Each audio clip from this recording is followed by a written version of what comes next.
Hi guys, so good morning. My name is Mark Nabos and a brand ambassador of Remote Review. So mabilisan lang tayo guys kasi meron tayong dumating na product and itong tatlong product na to ay sobrang ganda sa buhok. So nagamit ko na siya and tinry ko na siya. So we have a straight and repair booster and meron tayong anti-freeze booster and meron tayong hair shining color protection booster. So guys, ang itatry ko dito for today's video natin is dito. Kasi damage yung model natin, damage hair, nag-bleach siya and then nag-black siya and then nag-bleach siya ng hair. So, ito yung unang gagamitin natin. So guys, samahan nyo ako ha. Okay. Alright, so ito na yung ating model at makikita nyo guys, sobrang dry and damaged ng hair ni Madam. So yung ginawa niya kasi nag-black siya and then nag-bleach siya. So DIY to guys, maiilig sa DIY to si Madam kaya iniiwan, charot.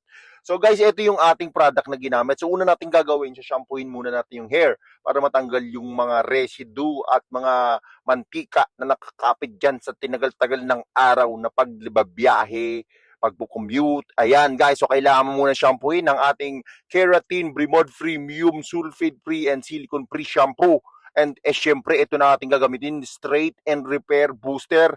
Sana naman meron din sa pag-ibig na ma-strength and ma-repair yung nasirang relasyon, no? Sana nga merong ganun. Meron kayang ganun na booster. Sana maglabas din ng Bremod Premium yan, no?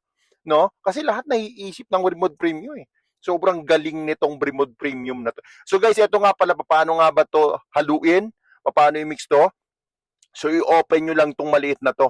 Yan, yung maliit na yan, buksan nyo at ipasok nyo yan dyan at ilagay nyo yan dyan. So guys, kalahati. 1:1 ratio tayo guys. So kalahati yan and then kalahati. 1:1 ha. Okay, so kalahati yung nasa maliit. So nilagyan ko ng kalahati. Pinuno ko na yan para bonggailicious. Okay?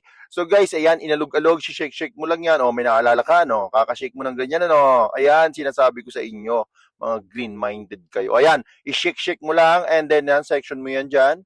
And then, tanggalin mo syempre yung takip, hindi mo mapipigayan pag di mo tinanggal yung takip niyan. Ayan, spray mo lang yan dyan sa buhok. I-section mo ng maayos naman para naman hindi nakakaya sa inyong mga kliyente, yung mga section nyo dyan. Ayusin nyo, katulad yan, straight ang pagkaka-section natin. Ayan, then sinuklay ko na yan dyan para mapasok yung treatment dun sa loob ng cuticle at ma-seal natin dyan. So yan, kinomcom na natin yan dyan. Ayan, bongga. Ayan, bigyan lumambot guys. So pagsuklay ko ng hair niya, ayan, tapos na ako. Ang bagal-bagal nyo. Ayan, tinapos ko na kagad yan.